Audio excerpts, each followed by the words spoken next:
नमस्ते प्रणाम हमारे जितने भी है ऑडियंस चाहने वाला देखने वाला। तो हमारे आज ब्लॉग वीडियो में आप लोगों को ढेर सारा शुभकामना है नया साल का। और ऐसे ही प्यार दुलार आप लोग बना कर किया हमारे ऊपर। और हम लोग अभी इस टाइम अपने आग जला के बैठे हुए हैं। ठंड बहुत है भैया, राजस्थान है ना, बहुत ठंड है, बहुत ठंड पड़ता है यहाँ पर इस टाइम। आप लोग सोच नहीं सकते हैं कितना ठंड पड़ता है।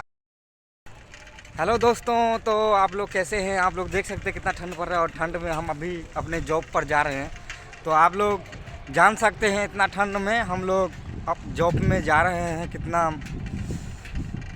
सहना पड़ रहा है हम लोग को दिन और गुजारना पड़ रहा है। मेरे पास अभी ये साइकिल से मैं अभी जा रहा हूँ, आप लोग देख सकते हैं। तो प्लीज़ आप लोग थोड़ा सा मेरे चैनल को सब्सक्राइब कर लीजिए, ब्लॉग के लिए ढेर सारा प्यार थोड़ा सा लुटा दीजिए, क्योंकि बहुत गरीब परिवार से मिलन करते हैं हम।